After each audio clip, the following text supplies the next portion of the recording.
주님, 근본으로부터 다시 시작하게 하옵소서.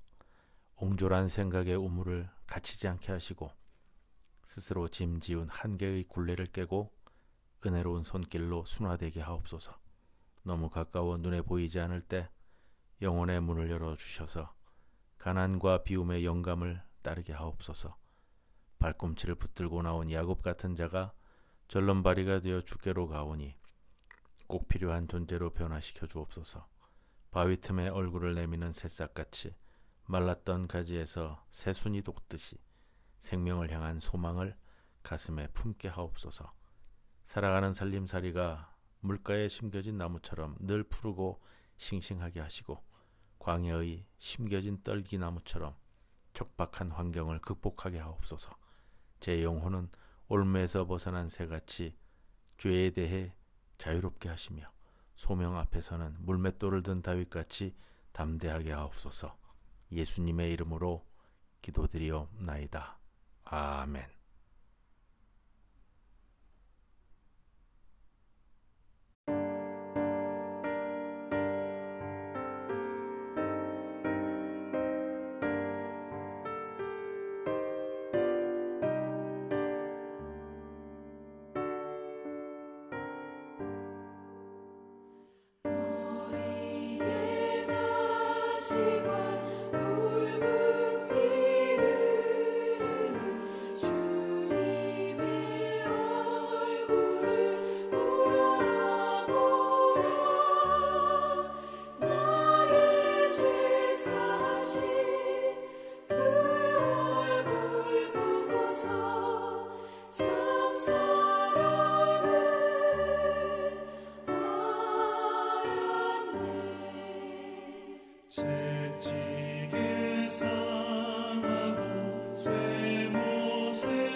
예수께서 성전에 들어가사 성전 안에서 매매하는 모든 사람들을 내쫓으시며 돈 바꾸는 사람들의 상과 비둘기 파는 사람들의 의자를 둘러엎으시고 그들에게 이르시되 기록된 바 내 집은 기도하는 집이라 일컬음을 받으리라 하였거늘 너희는 강도의 소굴을 만드는도다 하시니라. 맹인과 전원자들이 성전에서 예수께 나아오매 고쳐주시니 대제사장들과 서기관들이 예수께서 하시는 이상한 일과 또 성전에서 소리질러 호산나 다윗의 자손이여 하는 어린이들을 보고 노하여 예수께 말하되 그들이 하는 말을 듣느냐. 예수께서 이르시되 그렇다. 어린아기와 젖먹이들의 입에서 나오는 찬미를 온전하게 하셨나이다 함을 너희가 읽어본 일이 없느냐 하시고 그들을 떠나 성 밖으로 베다니에 가서 거기서 유하시니라. 이른 아침에 성으로 들어오실 때에 시장하신지라. 길가에서 한 무화과 나무를 보시고 그리로 가사 잎사귀 밖에 아무것도 찾지 못하시고 나무에게 이르시되 이제부터 영원토록 내가 열매를 맺지 못하리라 하시니 무화과 나무가 곧 마른지라. 제자들이 보고 이상히 여겨 이르되 무화과 나무가 어찌하여 곧 말랐나이까. 예수께서 대답하여 이르시되 내가 진실로 너희에게 이르노니 만일 너희가 믿음이 있고 의심하지 아니하면 이 무화과 나무에게 된 이런 일만 할 뿐 아니라 이 산더러 들려 바다에 던져지라 하여도 될 것이요 너희가 기도할 때 무엇이든지 믿고 구하는 것은 다 받으리라 하시니라. 아멘.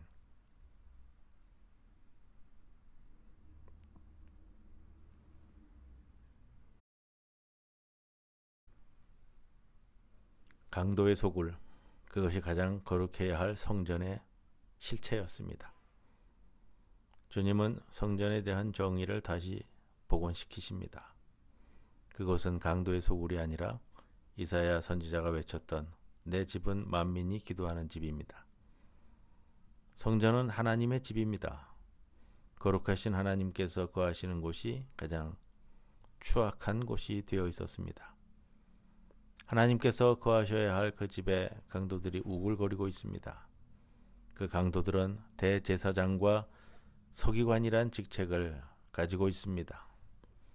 그들의 입술은 거룩한 언어, 천상의 소리를 냅니다. 그러나 그들의 손에는 피가 가득하고 그들의 마음은 탐욕으로 일그러져 있습니다. 그들의 탈을 벗겨보면 악마가 있습니다. 이사야가 외쳤던 500년 전이나 지금이나 달라진 것이 없습니다. 그러므로 이제 그 성전도 무너뜨릴 것이고 하나님의 백성이라는 성전을 세우실 것입니다. 주님은 성전에 들어가셔서 장사꾼들을 쫓아내셨습니다. 그들은 대제사장들과 결탁하여 하나님께 제사 드리려는 이들의 종교성을 볼모잡아 착취하고 폭리를 취했습니다. 거룩한 제사는 있으나 거룩한 제사장은 없고 흠없는 제물은 있으나 흠없는 제사장은 없습니다. 경건의 습관은 몸에 배어 있으나 경건의 능력을 완전히 상실해버린 병든 사람들입니다. 합니다. 오스왈드 챔버스는 경건이란 습관이 우상이 될 수 있다고 경고합니다. 정해진 시간에 기도하는 습관, 성경 읽는 습관 등이 우상이 됩니다. 경건 습관의 본래 목적인 하나님과의 교제 대신에 서서히 습관 자체를 예배하기 시작하면서 결국 습관이 우상이 된다는 말입니다. 우리는 주의해야 합니다. 거룩한 모양이 거룩 자체는 아닙니다. 하나님께서 성전에서 추방당하는 일이 없어야 합니다. 당신은 거룩한 하나님의 성전입니다. 고린도전서 3장 16절. 하나님을 모시고 살아가십시오. 대제사장들과 서기관들이 예수님의 하신 일과 어린아이들이 예수님을 호산나 다윗의 자손이여 라고 부르는 것에 분노합니다. 그들은 지금의 이 상황을 전혀 이해하지 못하고 있습니다. 그들은 예수님이 왜 다윗의 자손이라고 불려야 하는지도 모릅니다. 그들은 다윗의 자손이란 호칭 속에 메시아적 의미가 담겨 있음을 압니다. 아무것도 모르는 철없는 아이들이 예수님을 향하여 메시아로 부르고 있습니다. 불경한 일입니다. 그런데도 예수님은 그런 어린 아이를 제지하지 않고 오히려 성전의 장사꾼들을 내쫓는 이상한 일까지 벌이고 계십니다. 그들이 예수님께 묻습니다. 그들이 하는 말을 듣느냐? 주님은 단호하게 대답하십니다. 그렇다. 그리고 다시 그들에게 묻습니다. 어린아기와 젖먹이들의 입에서 나오는 찬미를 온전하게 하셨나이다 함을 너희가 읽어본 일이 없느냐? 주님은 물으심으로 무지하고 악한 그들을 책망하십니다. 그들은 성경을 읽거나 이해하지 못하는 눈뜬 장님들입니다. 이는 누구냐? 물었던 사람들과 조금도 다르지 않습니다. 악은 진리를 이해할 수 없고 거짓은 진실을 볼 수 없습니다. 빛은 어둠과 사귈 수 없습니다. 그러므로 그들은 절대 진리의 말씀을 읽지 못합니다. 열매 없는 무화과 나무는 열매 없는 이스라엘입니다. 주님께서 무화과 나무를 저주하자 곧 말라 죽었습니다. 왜 죄 없는 무화과 나무를 저주하실까요? 본문을 유심히 살펴보면 때는 이른 아침이었고 주님은 배가 고팠습니다. 길가에 무화과 나무를 보고 갑니다. 잎사귀 밖에 없자 저주하십니다. 마가는 이 무화과의 때가 아님이라 덧붙이고 있습니다. 주님이 기대한 것은 본격적인 무화과가 아닌 미리 열리는 작은 무화과입니다. 당연히 있어야 할 작은 무화과가 열리지 않았다는 겁니다. 제자들은 주님의 행동에 의구심을 제기하지 않습니다. 오히려 무화과 나무가 말라 죽은 것에 대해 질문합니다. 어떻게 이런 일이 일어날 수 있습니까? 주님은 갑자기 믿음이 있고 의심하지 아니하면 믿고 구하는 것은 다 받으리라는 기도의 문제로 가져갑니다. 문맥상 전혀 어울리지 않는 이 답변 속에는 이스라엘과 하나님과의 관계가 적나라하게 담겨 있습니다.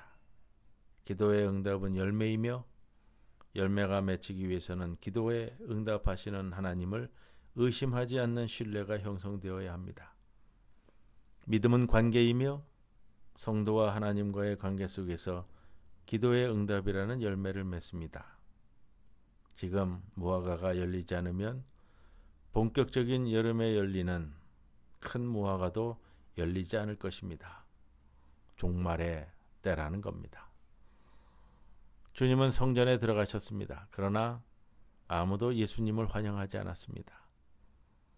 예수님은 성전 자신이고 성전보다 크신 이입니다. 결국 거룩이란 열매를 맺지 못하는 유대인의 성전은 돌 하나도 돌 위에 놓이지 못할 만큼 파괴될 것입니다. 열매 없는 무화과 나무도 주님의 저주를 받고 뿌리까지 말라 죽었습니다. 여러분, 당신은 거룩한 성전입니까? 아니면 강도의 소굴입니까? 하나님을 신뢰하지 못하고 있다면 결국 아무런 열매도 맺지 못할 것입니다.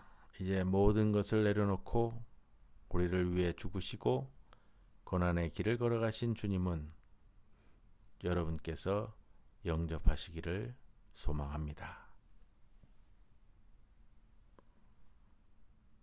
여러분, 그동안 주님을 모시지 못하고 거룩하지 못했던 열매 없는 삶을 되돌아보는 시간을 가집시다.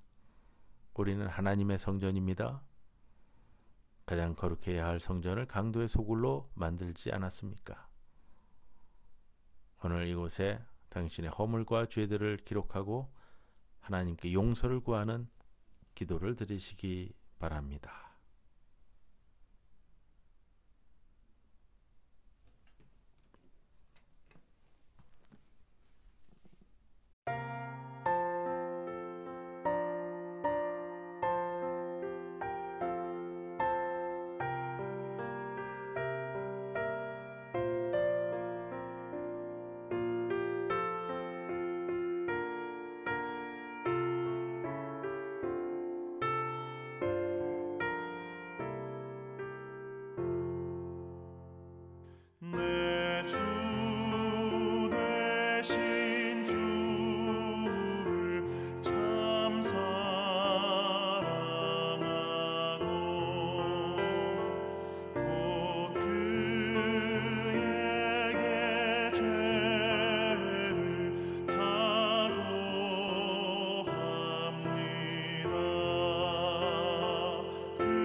하늘에 계신 우리 아버지여, 이름이 거룩히 여김을 받으시오며 나라의 임하옵시며 뜻이 하늘에서 이루어진 것 같이 땅에서도 이루어지이다.